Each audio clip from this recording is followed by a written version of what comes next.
परेशान तो रहूंगा ना पार्वती, आखिर एक बेटी का बाप जो ठहरा। पार्वती, अब उसके हाथ पीले करने का समय आ गया है। पर हमारी आनंदी तो अभी सिर्फ 9 साल की है। अभी तो उसके पढ़ने लिखने और खेलने कूदने के दिन हैं। देख पार्वती, लड़कियां पराया धन होती है और जितना जल्दी इन्हें घर से विदा कर दे उतना अच्छा है। कल से आनंदी की पढ़ाई लिखाई बंद। पर बापू, इसमें मेरी क्या गलती है? आप मुझे पढ़ाई करने क्यों नहीं देते? तेरी गलती है कि तू एक लड़की है। लड़का होती तो क्या बापू?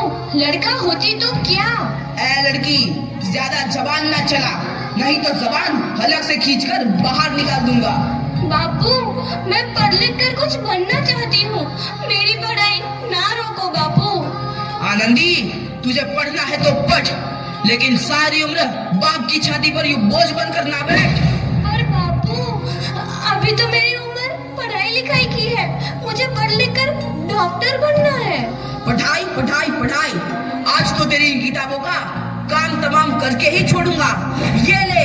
नहीं बापू, मत फाड़ो बापू। हट छोरी। नहीं बापू, नहीं। बापू, ये तुमने क्या किया? तुमने मेरी इन किताबों को ही नहीं फाड़ा बापू, मेरी किस्मत फाड़ दी, मेरी किस्मत।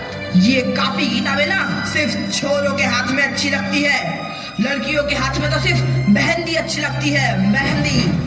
पर बापू, मैं लड़की हूँ तो क्या हुआ? लड़का और लड़की तो हमारे दोनों आंखों के समान होते हैं। चुप कर आनंदी, और यह एहसान मान कि अब तक जिंदा है तू। कहीं बचपन में गला दबाकर मार दिया होता तो यह तेरी बकबक नहीं सुननी पड़ती आज। पर बापू, मुझे चूल्हा जलाना अच्छा ना लगे है। देख छोरी, जितना जल्दी हो तू चूल्हा जलाना सीख ले, उतना ही अच्छा है तेरे लिए। और हाँ, तेरा ब्याह तो होगा, वो भी कल के कल। अबला जीवन है तुम्हारी यही कहानी। आंचल में है दूध और आंखों में है पानी। मुझे माफ कर दे बेटी, तेरे बापू के जिद के आगे मेरी एक न चलेगी।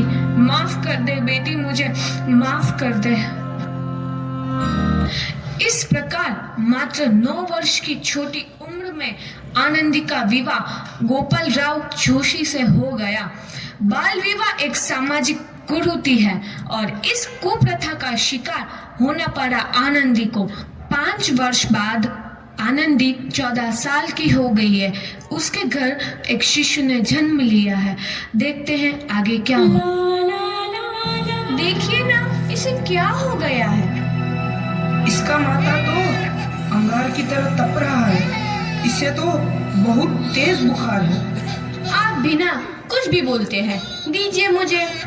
माधव, माधव, जल्दी से वैद्य जी को बुला के लाओ। जी, अभी बुला के लाता हूँ। ये तुम क्या कर रही हो आनंदी?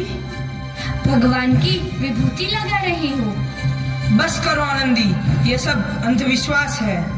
अरे आप यकीन तो कीजिए, भगवान की कृपा से इसका माथा ठंडा हो रहा है और बुखार भी उतर गया है ना बाबू? देखिए, दीजिए मुझे।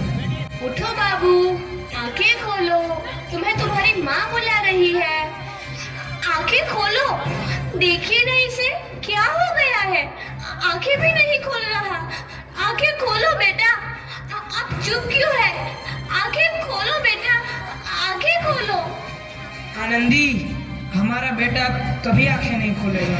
नहीं, ऐसा नहीं हो सकता।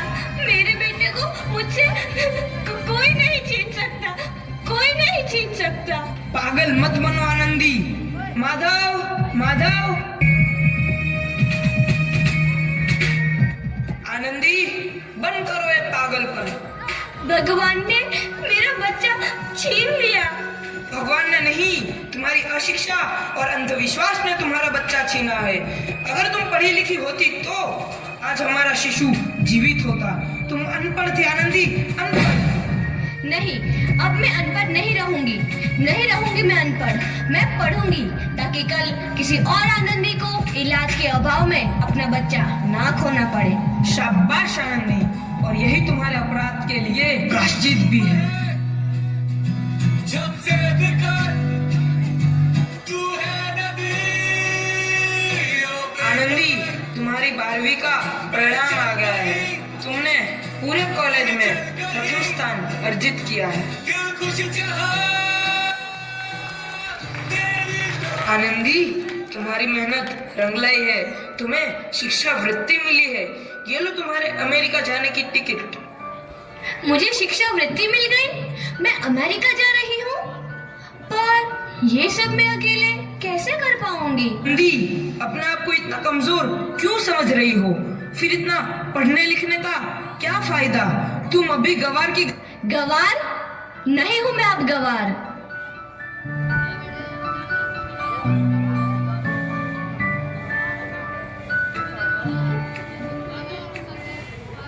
तो इस प्रकार 7 अप्रैल 1883 को आनंदी अमेरिका के पेंसिल्वेनिया के लिए रवाना हुई और 3 साल बाद उन्होंने डॉक्टर ऑफ मेडिसिन की उपाधि प्राप्त कर ली। इधर आनंदी के पिता की तबीयत बहुत खराब है। आगे क्या होता है देखते हैं। लगता है अब मेरे जाने का समय आ चुका है। अब मैं नहीं बचूंगा। ऐसा मत बोलो। शहर के सिटी हॉस्पिटल में अमेरिका से डिग्री लेकर कोई बड़ा डॉक्टर आया है। एक बार वहां चलकर दिखा लेते हैं। हाँ, सही बोला भैया। कम से कम दिल को तसल्ली तो मिल जाएगी। हाँ हाँ, चलो चलो जल्दी हॉस्पिटल चलते हैं।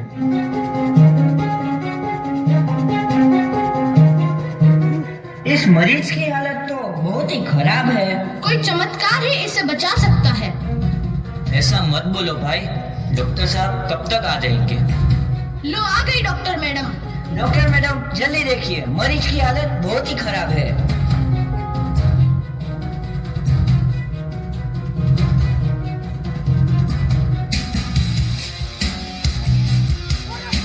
अब आप बिल्कुल ठीक हैं। मौत के मुंह से आपको बचाया है डॉक्टर मैडम ने। डॉक्टर साहब ने मुझे बचा लिया। मुझे मिलना है डॉक्टर साहब से। डॉक्टर साहब नहीं, डॉक्टर मैडम बोलो। डॉक्टर मैडम, उन्होंने ही तुम्हें जीवन दान दिया है। लो आ गई डॉक्टर मैडम, मिल लो उनसे। डॉक्टर मैडम, आपका बहुत बहुत धन्यवाद। आपने मेरी जान बचाई। इसके बदले में मैं गरीब भला आपको क्या दे सकता हूँ? वचन चाहिए मुझे कि कभी ये नहीं कहोगे कि लड़कियां कुछ नहीं कर सकती। वचन? ये कैसा वचन? अरे श्यामलाल, तुमने पहचाना नहीं? तुम्हारी बेटी आनंदी। आनंदी? मेरी बेटी आनंदी डॉक्टर? हाँ बापू, वही आनंदी जिसके लिए बचपन में तूने चूल्हा और दूल्हा के अलावा कुछ नहीं सोचा था। आनंदी, आनंदी मेरी बेटी, मुझे माफ कर दे।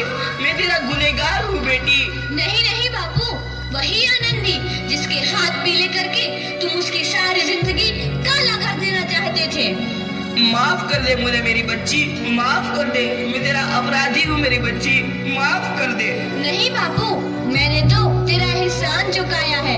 याद है ना अपना एहसान जो बचपन में तुमने मुझ पर किया था? ताने सुना सुना कर जीते जी मार डाला था मुझको। अब बोल, और किस किस को मारेगा? आनंदी बेटी, मुझे माफ कर दे मेरी बच्ची। मैं तेरा गुनहगार हूँ। बापू, आपने ही तो बोला था किताबें सिर्फ बेटों के हाथ में अच्छी लगती है, बेटियों के हाथ में तो सिर्फ मेहंदी। बेटों और बेटियों में फर्क करना दो आंखों में फर्क करने समान है। एक का पढ़ना और दूसरे का ना पढ़ना सामाजिक अंधकार है बापू, सामाजिक अंधकार।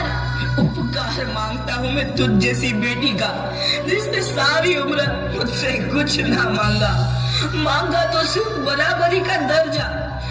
वरना सच तो यह है कि मैं तेरी माफी के लायक भी ना हूँ। मुझ जैसा बाप तेरी बराबरी कर सके उसके मैं लायक भी ना हूँ मेरी बेटी, मैं लायक भी ना हूँ। अपने बापू को क्या माफ नहीं करोगे आनंदी? माफ कर दो आनंदी, माफ कर दो। सुबह का भूला यदि शाम को घर लौट आए तो उसे भूला नहीं कहते। बापू, तो इस प्रकार आनंदीबाई जोशी ने अपनी मेहनत और अटूट इरादे से न केवल भारत की पहली महिला डॉक्टर बनी, बल्कि आगे चल के उन लड़कियों के लिए सुनहरा रास्ता दिखा गई जो जीवन में कुछ करना चाहती थी।